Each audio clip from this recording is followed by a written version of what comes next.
Welcome to the webinar, Protecting Critical Infrastructure, hosted by the University of Fairfax and presented by Mr. Michael Pry. Michael is Director of Continuous Improvement and Enterprise Risk Management at Excella Health, a not-for-profit healthcare organization with 4,800 employees and 800 physicians. Michael has a Master of Science in Computer Science and Information Assurance from the University of Maryland and a Bachelor of Arts in Criminal Justice and Russian Studies from Edinburgh University. He serves as the Healthcare Sector Chief within the Federal Bureau of Investigation's InfraGard program for the Pittsburgh chapter, serves on the Joint Coordinating Council for the Department of Homeland Security and U.S. Health and Human Services, and is a member of their risk management and cybersecurity work groups. Michael is also an assistant professor of information security and computer forensics at American Intercontinental University, where he has taught for 7 years and developed numerous courses in cybersecurity and computer network management. Michael is a member of the Project Management Institute and the American College of Healthcare Executives. Welcome, Michael, and thank you for your time to present this webinar today. Well, thank you for the introduction, and welcome to our presentation on cybersecurity and critical infrastructure protection. On our agenda for today, I hope to go over a couple key points that you'll find very interesting. First, we're going to do an overview of the National Infrastructure Protection Plan to give you an understanding of what is this landmark document. We're going to define the sectors that make up critical infrastructure, discuss the common cyber risks that are shared by all elements of the critical infrastructure. I'm going to mention briefly the Presidential Directive 21 and how it supports the need for cyber risk resilience and helps to elevate the importance of cybersecurity today. We'll review an overview of the National Institute of Standards and Technology Cybersecurity Framework and discuss how it supports critical infrastructure protection. And then I'm going to conclude by giving you a couple next steps to consider and other ways that you can also help to elevate your organization's cybersecurity risk resilience program. So to begin, the question that I have for you is, have you ever considered the importance of standard definitions? Might seem like an odd question, but whenever working in the field of cybersecurity and looking across the different dimensions, the definitions that people use to explain things and to categorize things can make a world of difference in the way that you structure your organization's cybersecurity program, the way that you measure your program, and the methodologies you use for its ongoing and continuous improvement. So throughout our presentation today, we're going to talk a lot about standard definitions and how they help your cybersecurity program. Now, the National Infrastructure Protection Plan is a document that was called for by Homeland Security Presidential Directive 7, and it aims to unify critical infrastructure and key resource protection efforts across the United States of America. This document is publicly available and free of charge. You just simply Google the NIPP and you'll be able to have a copy of it. The critical infrastructure protection is a concept that relates to the preparedness and response to serious incidents that involve the critical infrastructure of a region or a nation. The American Presidential Directive PDD 63 of May 1998 set up the National Program of Critical Infrastructure Protection. Two key things to take away from this slide is the focus on preparedness. What kind of things can we be doing today so that we're prepared for whatever bad thing may happen in the future? And if that bad thing were to occur, how do we respond? And how can we help elevate that response in the future by better thinking it through today? When we examine the NIPP, we see that there are 7 sections. After you get through the overview, which is section 1, it reviews the mission, vision, and goals of the overall program. It helps to outline the critical infrastructure environment and provide standard definitions as to what that environment is, sets up core tenets, and then sets up a framework for collaborating in risk management. And this framework is really quite amazing because it sets up a structure to allow the government and the private sector to work hand in hand in knowledge sharing so that both organizations can become stronger. And finally, in Section 6, it provides for a call to action so that actual improvements can be made, which result in a stronger, more resilient national critical infrastructure. And then, of course, we have our glossary of terms and appendices, which is also very important because the standard definitions that are provided here help shape the future actions. The slide that is in front of you now outlines the continuous improvement flow of the partnership of community action based on the government and the private sector. We begin by setting the vision for the program of where we want to be from a national infrastructure protection perspective, which helps us then to define our mission, outlining who we are and why we're here for each of the elements of critical infrastructure protection. This gives us then our specific goals that help to shape the actions that we're going to take. And then those goals lead into the priorities of what we're going to do. We then set out in the action of doing those things and implementing performance measures so we know if they're working or if they need to be improved. Then through facilitating the ongoing dialogue of the community related to infrastructure resilience, we're able to fine-tune our model through multiple iterations of continuous improvement. This slide shows what are our top concerns as it applies to the national critical infrastructure. Here we're not speaking to the small everyday risks that each of us encounter. There's many risks that exist in our life. Many of these we take out insurance for, such as the risk of a car accident or the risk of a disaster that could damage our home, or loss of life or injury or poor health. And for all of the different risks that we encounter as individuals, we often will take out some type of insurance to help mitigate the financial impact of that risk. Or we'll put safety mechanisms in place to make our homes safer for ourselves and our children. When we're thinking about critical infrastructure, we're looking at things on a much broader perspective. For example, with extreme weather, we consider Hurricane Katrina or some of the major hurricanes and storms that have hit the continental United States that affect a large region for a sustained period of time. We look at accidents or technical failures that could cause things such a complete blackout or a loss of the power grid or loss of water systems or the loss of healthcare systems. We look at cyber threats, which is a constantly evolving set of risks and concerns. And a lot of our presentation today is going to focus on some more of the details related to how we mitigate cyber risks using this type of program. But now that our society and our nation relies so much on computers for everything that we do, we now have to look at the loss of those computers and the loss of interconnectivity as one of our major national risks. Certainly, for those who stay up with current events, we understand that acts of terrorism are also a significant risk to critical infrastructure and something that requires a lot of ongoing focus and attention by many agencies.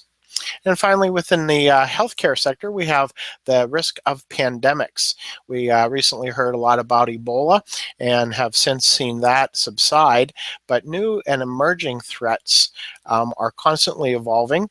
And so we have a national way of measuring pandemics and looking at how we would respond should a pandemic occur. These are often things that might come up very quickly and require a very urgent response. This slide shows us the elements of critical infrastructure and how they are intertwined, kind of like a cable. We have physical risks, cyber risks, and human risks. And within the risk assessment paradigm encouraged by the NIPP, we begin by setting the goals and objectives for risk management. We identify the infrastructure. We then assess and analyze the risk to that infrastructure. Based on that risk assessment, we understand where we need to implement risk management activities. And finally, our process of measuring effectiveness. So we've kind of gone over the importance of measuring effectiveness twice now. It's very important to carry that with you from this webinar, as a lot of cybersecurity programs today do a pretty good job of identifying and assessing risk and trying to mitigate that risks, but where there's opportunity on a national perspective is how we continuously measure that effectiveness. Within the measurement aspect, we're looking to develop what's known as resilience. Resilience is our ability to recover as quickly as possible back to how things were originally before the disaster or incident had occurred. Framework of the NIPP, we have a 5-step process where we seek to prevent the risk from occurring altogether, to protect our existing infrastructure. If we can't prevent or protect, we look to mitigate. Our mitigation plans lead to response, and then that leads to recovery. We measure the cycle through the threat nature and magnitude. So what is the severity of occurrence? If this risk were to actually happen to us, how much does it hurt? What is the nature and the magnitude of that event? What is our vulnerability to that threat?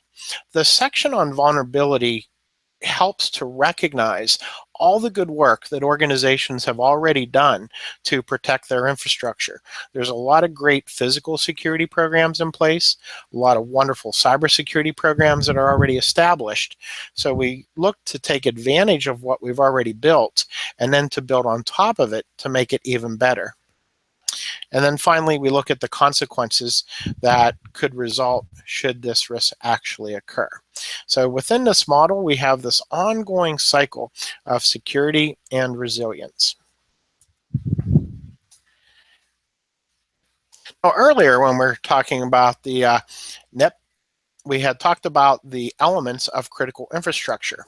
So the plan was developed through a collaborative process involving stakeholders from all 16 critical infrastructure sectors and all 50 of the United States at various levels of government as well as industry. And it provides for a clear call to action to leverage partnerships, innovate for risk management, and focus on outcomes. Here we can see the different sectors that make up the critical infrastructure.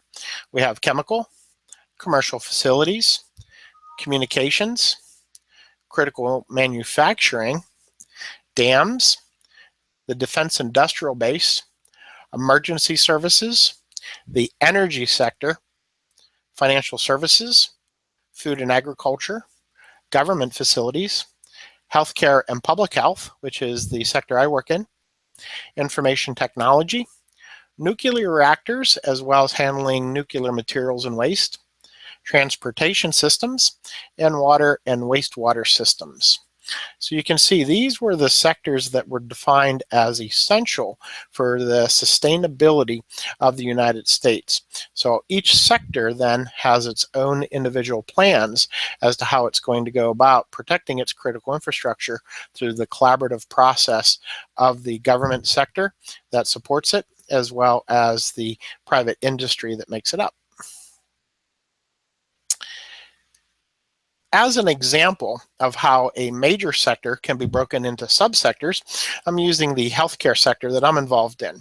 So for the health and public health sector, we can break that down further into looking at all of the hospitals across the nation that provide direct patient care and care for the ill in their community. We also look at the subsector of health information technology, who are the providers for electronic medical record systems, and what kind of mechanisms do they have in place to ensure that healthcare IT is made as resilient as possible. Another is the health plans and health payers. These are the insurance companies that help to establish the payment cycle whenever care is delivered. We also have mass fatality management services, looking at how would we respond in a situation where we may have mass fatalities and what organizations support that. We have medical materials. This is getting the supplies needed to the frontline hospitals, the medications, the bandages, the IVs, the tubes, the masks to protect the caregivers, the protective equipment that will be used by everyone responding to the situation, and making sure that that supply chain infrastructure for medical materials is always intact. We look at the laboratories, blood, and pharmaceuticals. What all is involved in replenishing blood at the blood bank whenever it is lost? What about the laboratories that need to do diagnostic testing, or the pharmaceutical companies that will provide the medicines that will help to cure the ailments? So each of these become an aspect of critical infrastructure because they are critical success factors for the individual sector itself. So that's just an example of what we have in healthcare, and each sector would have a similar template that would be appropriate for them. But ultimately, what you want to take away from an understanding of the National Infrastructure Protection Plan is that it has a set of 4 significant goals, and that is to work with the partners within the sector to be mindful and identify risks. This is identifying and preparing for the range of all potential threats and hazards that could cause that sector not to be able to deliver the mission critical services that the nation needs of it. So again, these are the high priority risks that would cause that sector to not be able to function. Once those risks are understood, in the second area, we looked at how do we reduce the vulnerabilities. In the reducing the vulnerabilities, we like to share all the best practices. You know, somebody in Pennsylvania may come up with the best practice as to how to mitigate a certain risk, and then they can share that through these partnerships so that somebody in Hawaii and somebody in Washington and somebody in Florida can benefit from those best practices.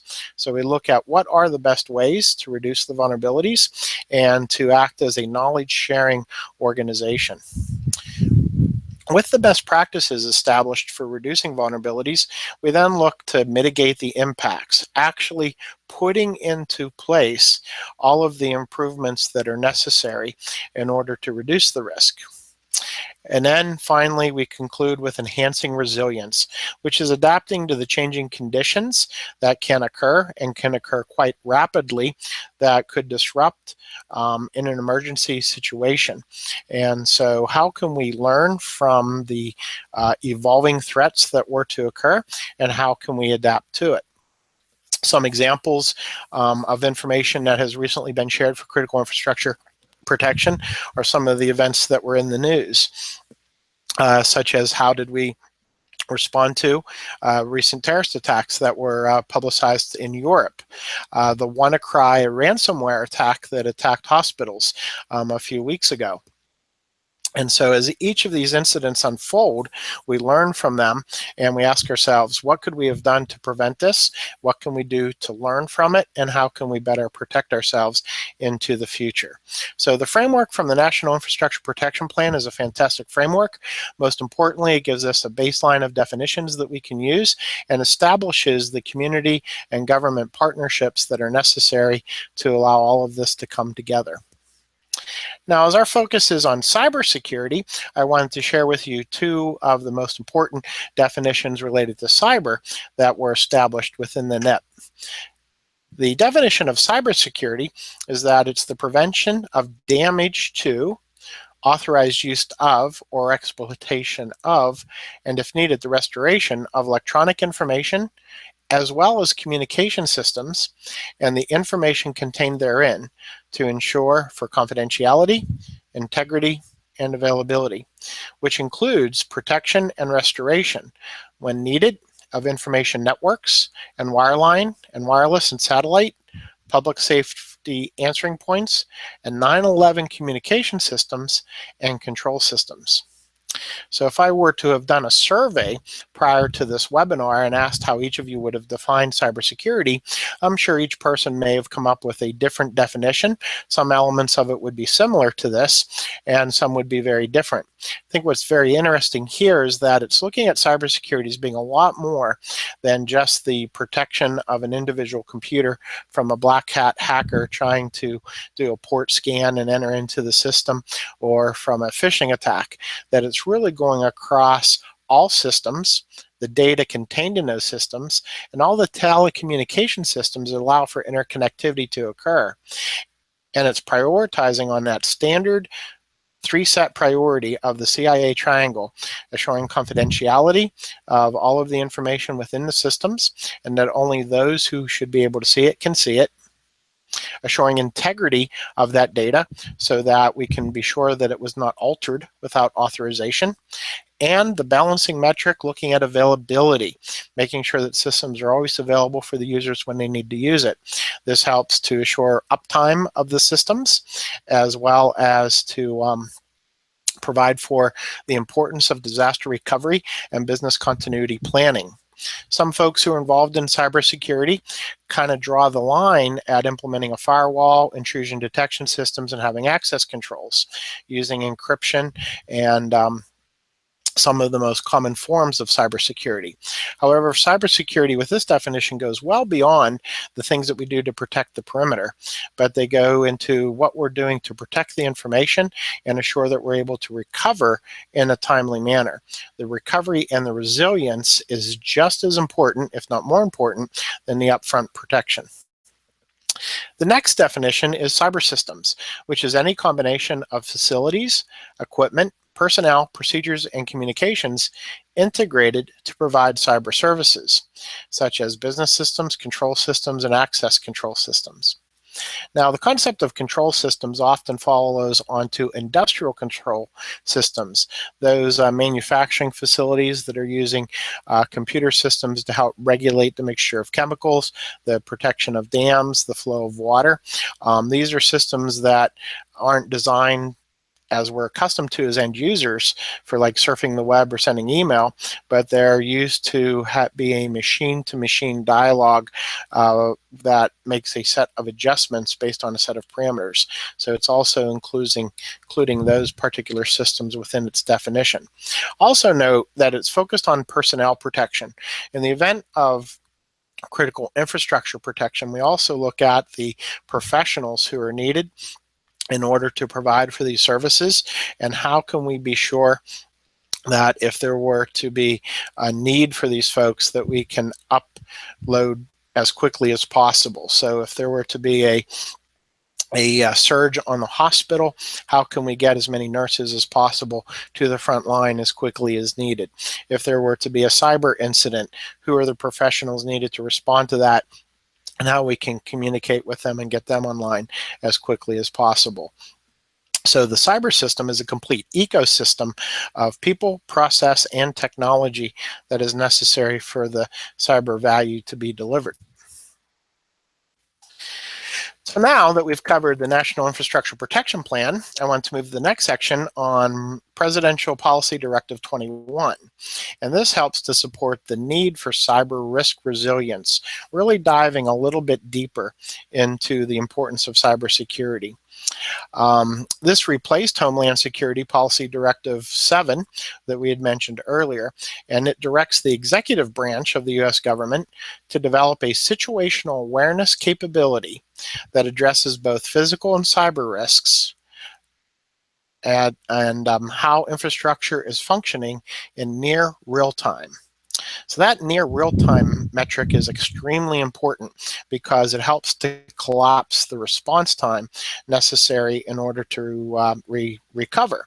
So if we can be measuring our cyber risk in real time, we're able to respond to any incident in as close to real time as possible. Next, it wants us to understand the cascading consequences of infrastructure failure. So if something were to fail, what else would occur with it? Think of the denial of service attack that had hit the DIN organization a few months ago, and how that had caused a regional blackout of network services because all of those services were coming into one central point. So if we identify where those bottlenecks or single point of failures were to occur, we can then understand the cascading consequence of losing that particular asset. Number three, we look to evaluate and mature the public-private partnerships. This is that relationship building activity between the U.S. federal government and all the different agencies that make it up, and the different industries and businesses that make up the private sector, and establishing those relationships for knowledge sharing.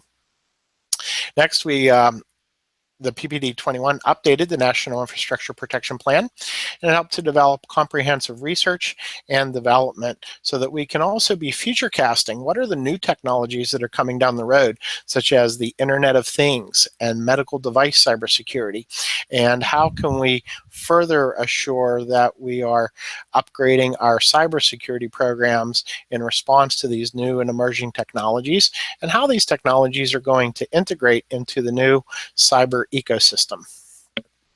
Two definitions that I have listed at the bottom were enhanced with PPD-21. There's the standard definition of the word security. Critical infrastructure security and resilience define security as reducing the risk to critical infrastructure by physical means or defense cyber measures to intrusion, attacks, or the effect of natural or man-made disasters.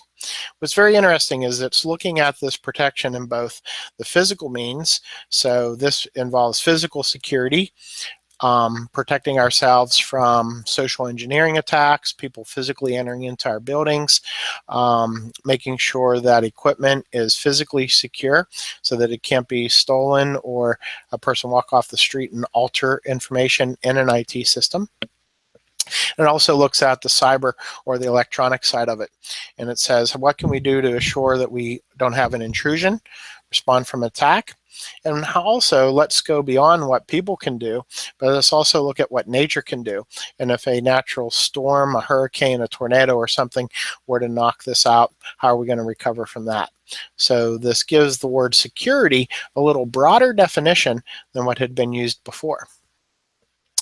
The next definition is resilience. We've talked about the word resilience a few times, and this is the ability to prepare for and adapt to changing conditions and withstand and recover rapidly from disruptions. Resilience includes the ability to withstand and recover from a deliberate attack, an accident, or naturally occurring threats or incidents.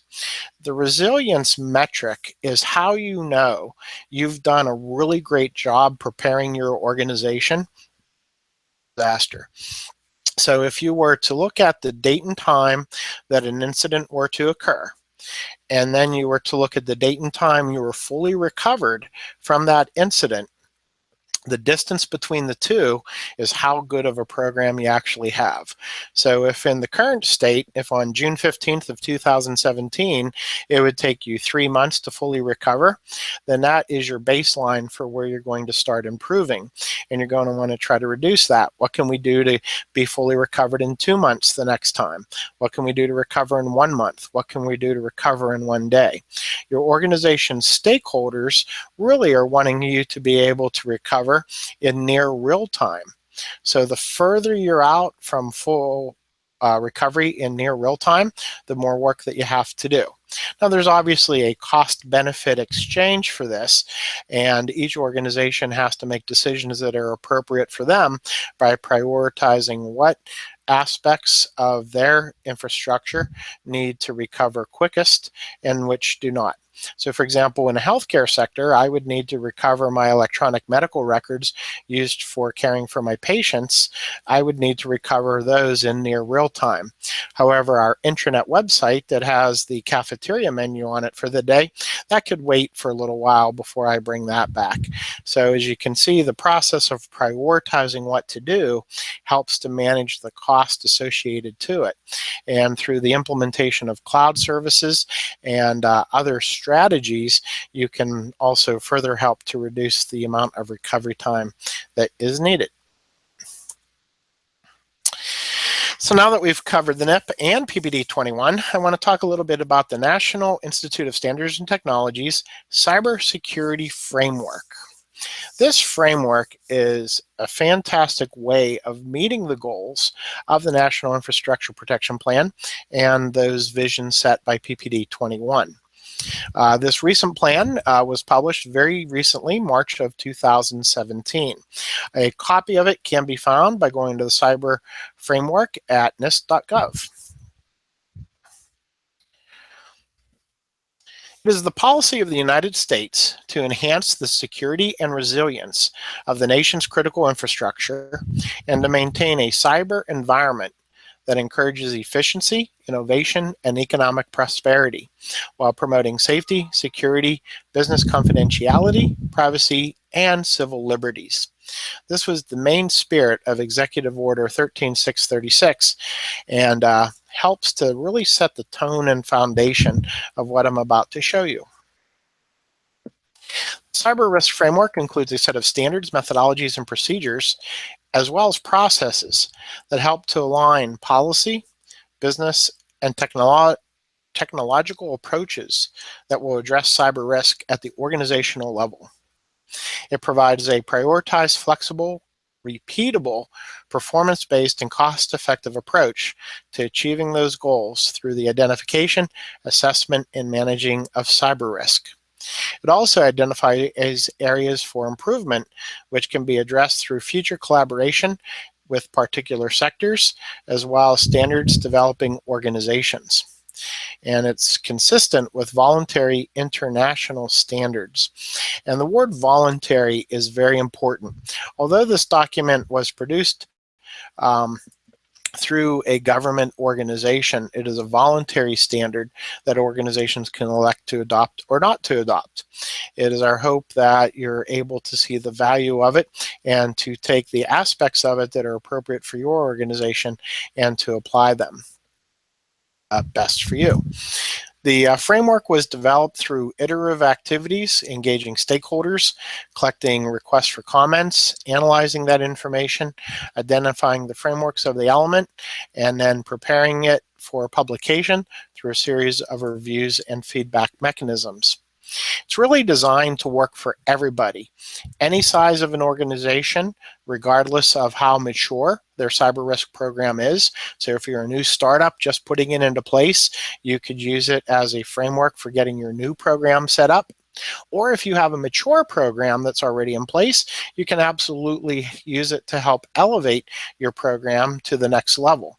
Again, there's always the cost-benefit justification.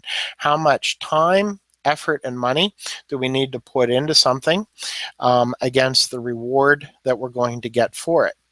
It's basically the goal of this program to help you identify what are your risks. What is your table of risks?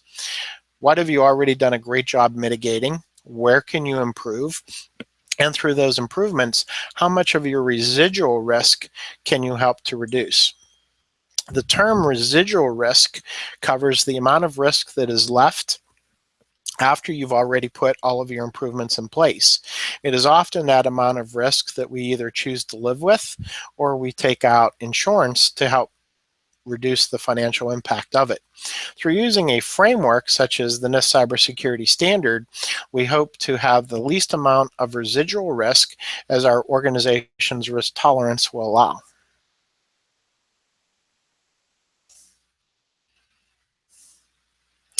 This document did help to amend the National Institute of Standards and Technologies Act, 15 U.S.C. 272, by adding on an ongoing basis to facilitate and support the development of voluntary, consensus-based, industry-led set of standards, guidelines, best practices, methodologies, procedures, and processes to cost-effectively reduce cyber risks to critical infrastructure. So there has been a long-going dialogue to make this as cost-effective as possible and to be a set of truly well-respected, peer-reviewed best practices that the majority of folks agree that if you do this thing, it's a good thing and should definitely help you.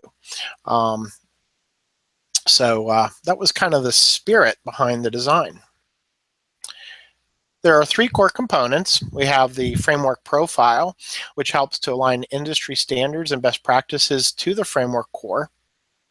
The framework core, we have cybersecurity activities and information references that are organized around particular outcomes. It's kind of like the meat of the whole program, and we'll go over that in more detail here in just a moment. And then there are the implementation tiers, which describes how cybersecurity risk is managed by an organization and degree of risk management practices that it will exhibit some of the key characteristics. This framework really seeks to integrate the risk management process with risk management programs. So most organizations across the nation have a risk management program in place. Within their overall program, they have a set of core risk management processes, and this is really looking to elevate those individual risk management processes. The implementation tiers are a four-part. You have a partial implementation, risk-informed, repeatable, and then finally adaptive. Within the risk management process, this is the functionality and repeatability of cybersecurity risk management. Within the integrated risk management program, this is the extent to which cybersecurity is considered in the broader risk management decisions.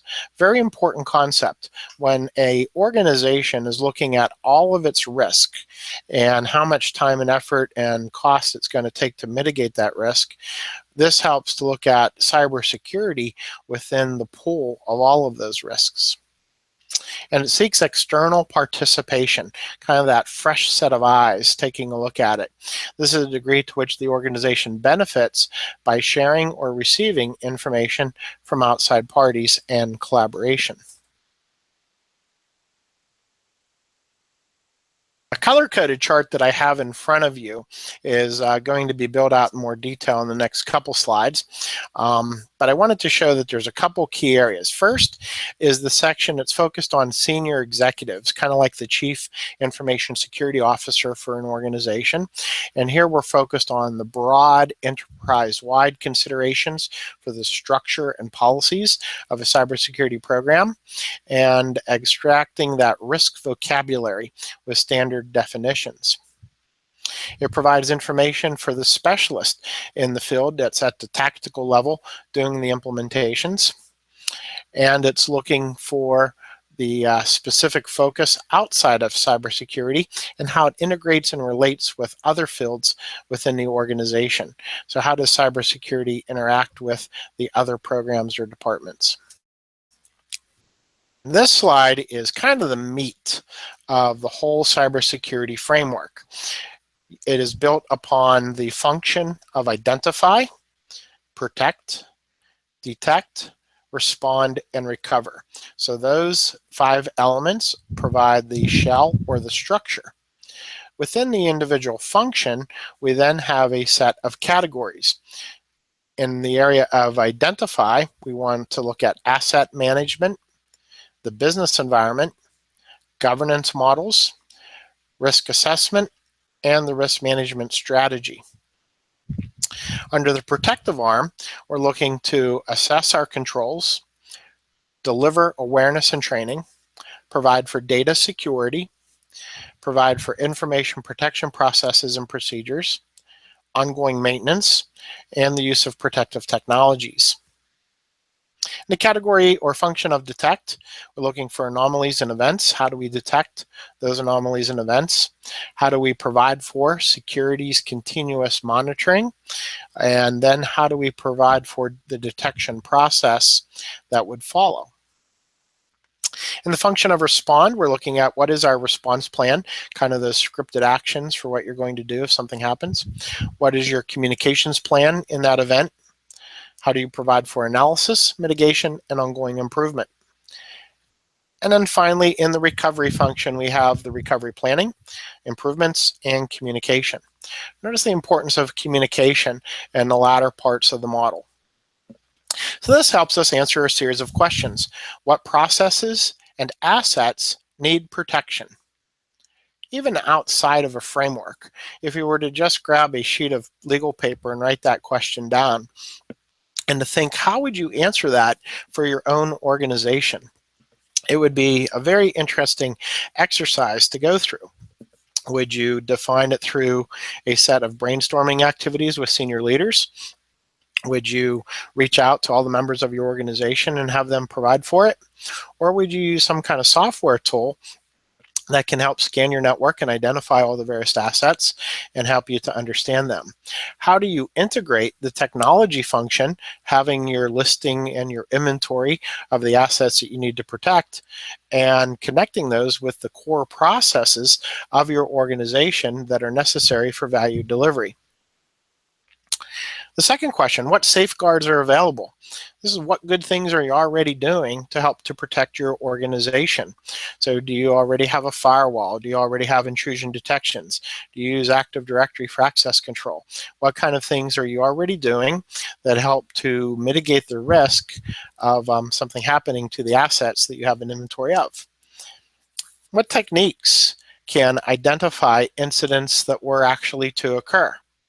Here, the risk that we're managing is that we don't know what we don't know.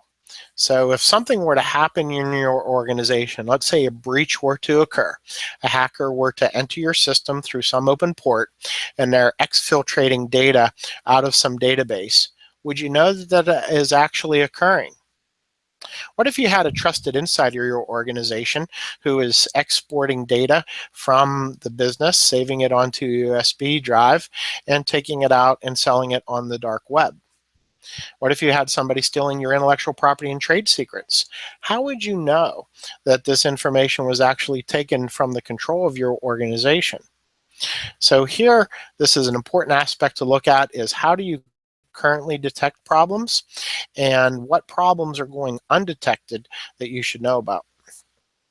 Techniques can contain impacts of the incidents. So what's your disaster recovery program looking like? How often do you back up your servers? Where is that data backed up to?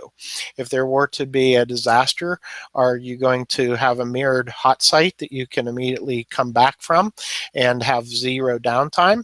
Or are you going to need to bring another server up and restore it from backup tapes, in which you may have a day or two of recovery? And when you go back to step number one, identifying your core processes, have you prioritized which processes need to come online first versus those which need to come on next, or second or third? And last, what techniques can restore you to full capabilities? So just asking those 5 questions alone can provide you a lot of insight as to where you are today and where you need to go tomorrow. The NIST Cybersecurity Framework just provides you a little more of a formal structure to go through and to define each of those questions. Now this slide builds out the table in a little bit more detail. So we had covered the function, we covered the category.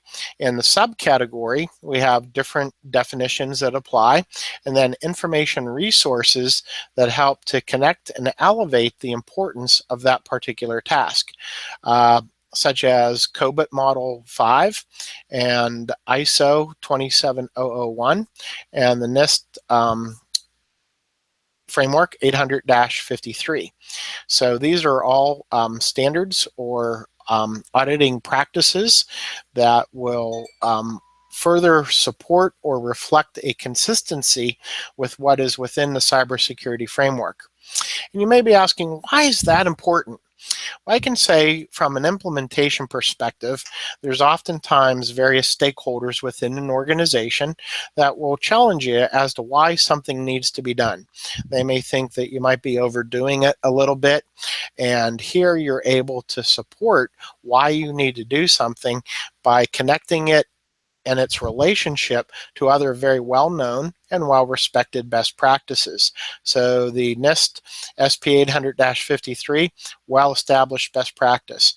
ISO standard 2701, well-known best practice.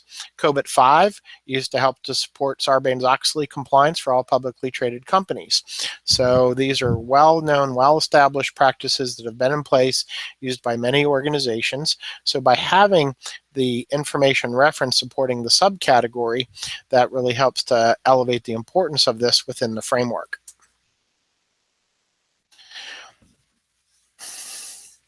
Some other ways to think about the framework. Of the core for a given sector, subsector, or organization. Provides for the fusion of business and mission logic and cybersecurity outcomes. Provides for alignment of cybersecurity requirements within the operational methodology, and serves as a basis for the assessment and expressing the target state, and to support management decision-making related to what cybersecurity risks need mitigated and which you want to accept. Another way that I've seen it used very successfully is almost like a maturity model. In a maturity model, you do an assessment of where you are today. You have to be very honest and authentic with where you actually are. Then from it, you can establish a plan for where you want to be a year from now, 3 years from now, and 5 years from now, based on developments in technology, the availability of capital funds to provide for improvements, and even for the recruitment of talent to help to protect your organization. You can use this kind of framework to develop that maturity model. So if I were to be a chief information security officer for an organization, one of the first things I may do is use this assessment to give me a baseline as to where I'm at. Then based on the organization's risk tolerance, my budget and my funding, up a plan to say, here's what I want to do and take us to be 12 months from now. And then here's the kind of things I'm going to be looking to do 3 years out from now. And then at that point, you can constantly reassess based on new and emerging technologies and the changing business landscape. So the framework follows a 7-step process. In step 1, we prioritize and scope. In 2, we orient. In 3, we create our current profile, conduct our risk assessment, we create our target profile, we determine, analyze, and prioritize gaps, and then we implement our action plan. So a nice, smooth, clean, structured framework to help elevate your organization. Your profile can be created in 3 steps by looking at your mission objectives, your cybersecurity requirements, and operating methodologies. Understanding your cybersecurity risk requirements could be a whole webinar in it. Affect your particular industry.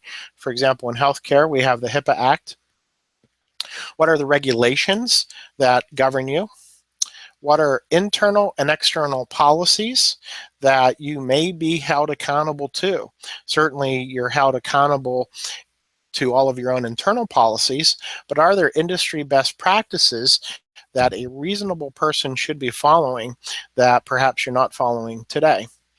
And so that helps to identify and frame what those requirements are, and that becomes an important basis of this program. So the value proposition, when you organize yourself in the methodology of this framework, it helps with compliance reporting, which becomes a byproduct of running your security operation. It adds new security requirements in a very straightforward method. Provides for adding or changing operational methodologies, and is non-intrusive to ongoing operations. It also helps to provide for ongoing operational decisions as well. What's really nice about this, and your chief financial officer would probably really like to see something like this, because it allows for budget forecasting. You could come back and say, here's how much capital I need for this year to get me to this level of risk management. And here's what I'm going to be asking for the next year, and perhaps even the year after that. So then you begin to look at how much you're going to invest, what is the residual risk that will be reduced by that improvement, and how much are you going to be coming back and asking for next year. This really is very important in the business setting, to be able to go to organizational leadership and say, you know, currently we are at a 2, we want to be at a 5.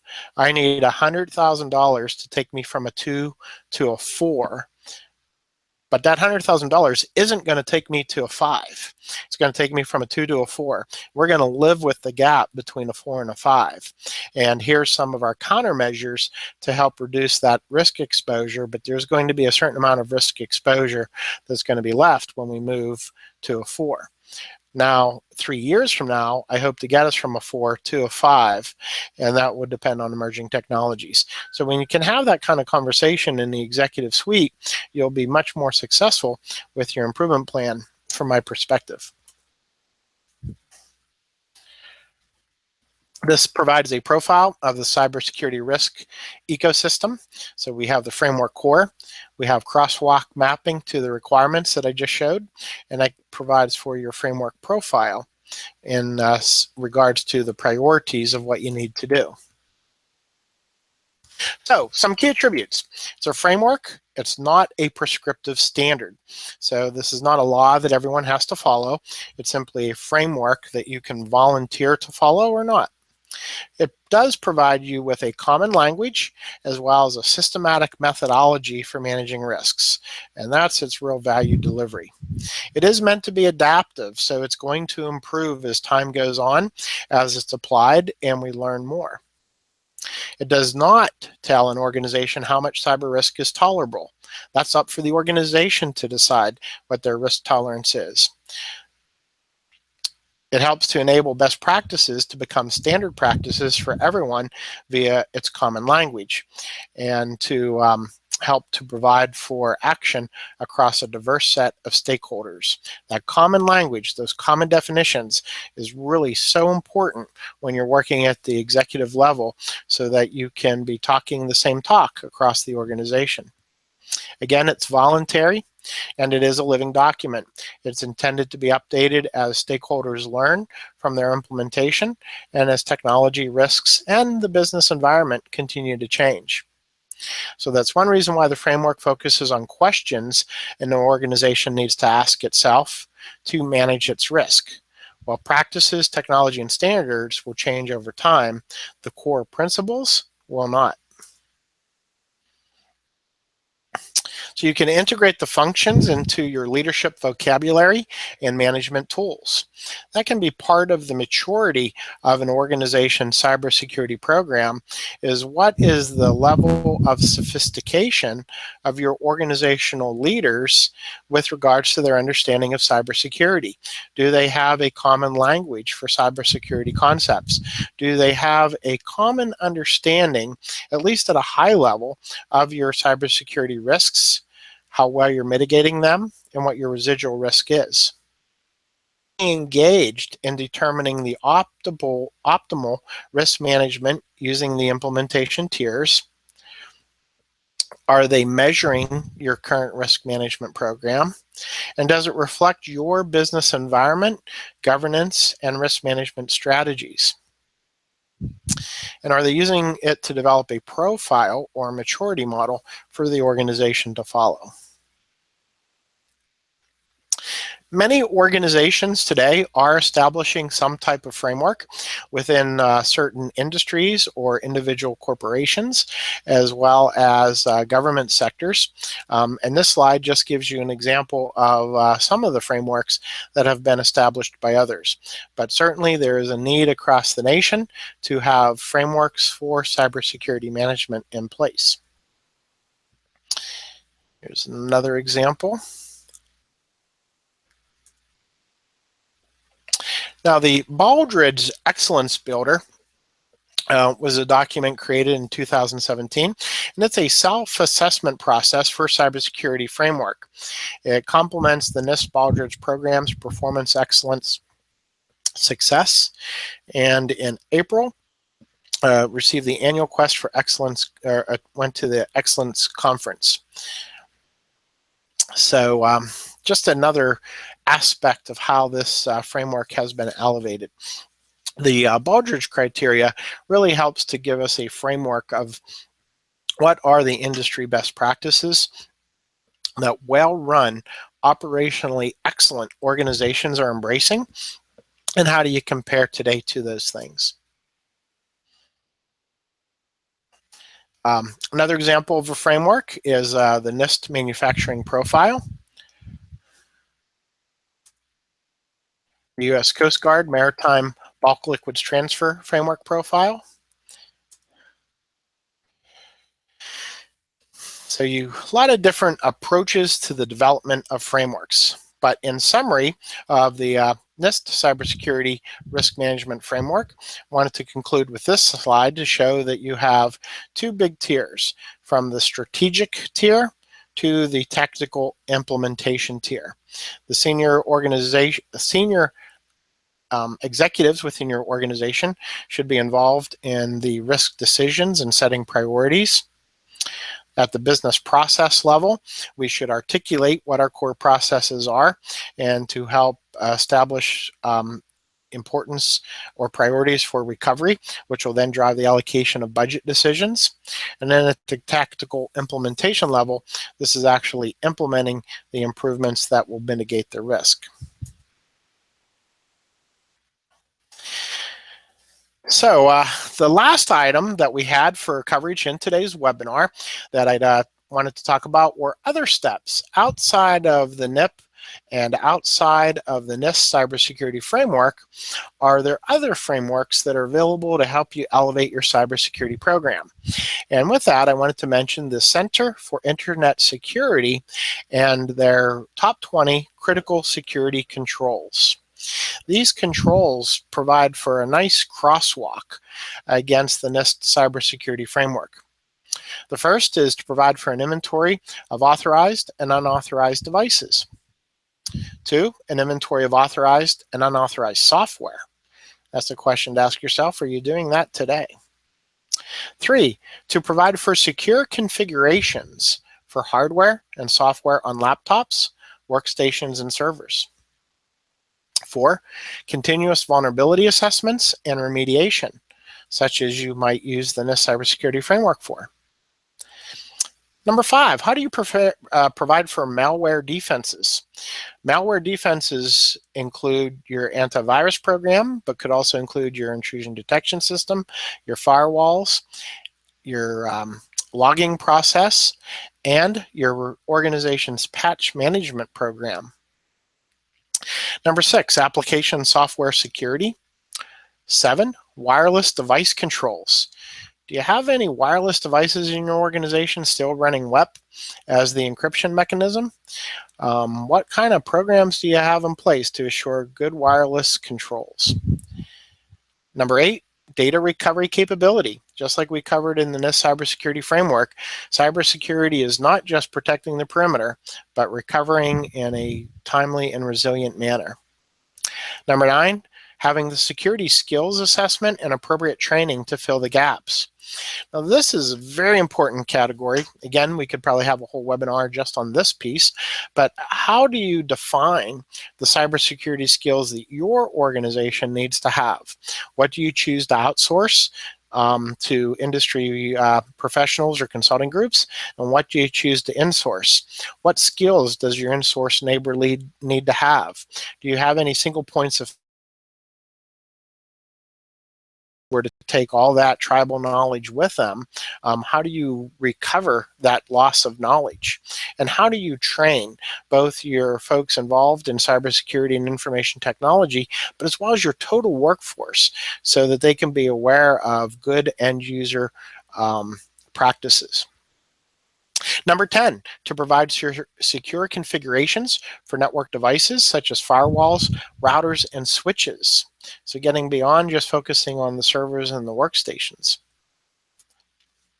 Number 11, the limitation and control of network ports, protocols, and services.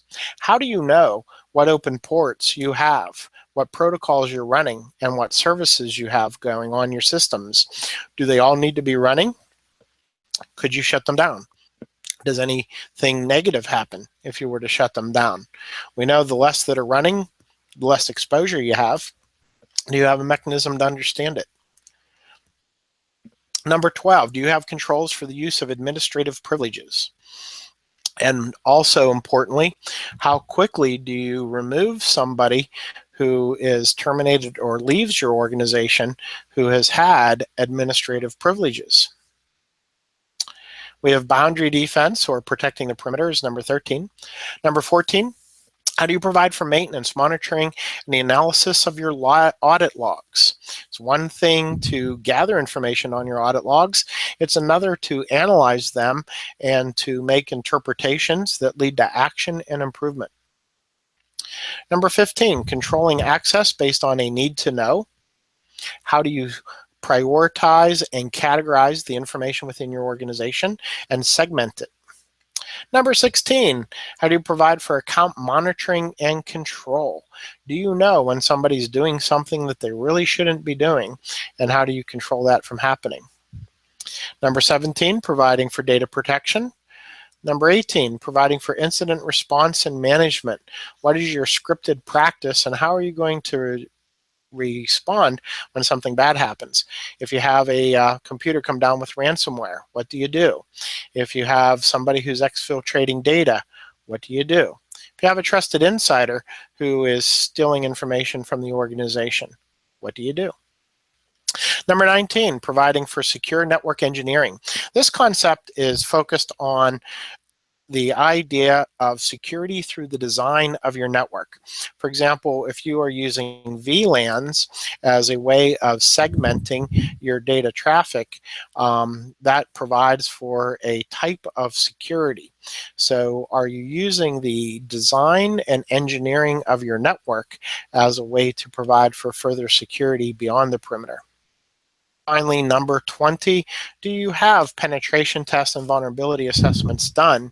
And have you run any red team exercises where you pretend to be the internal and external attacker? And how would you successfully launch an attack against your organization?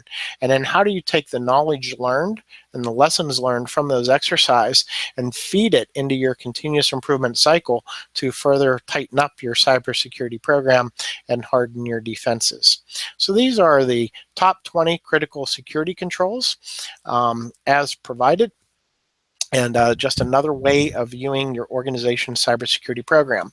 So through the collaborative partnerships offered through the National Infrastructure Protection Plan and PPD 21, through the NIST Cybersecurity Framework, and through the critical security controls, I hope that I've provided you with a nice set of resources that you can use to examine your own organization's cybersecurity program and to help take it to the next level. Some additional resources that are available for you are listed on the slide here.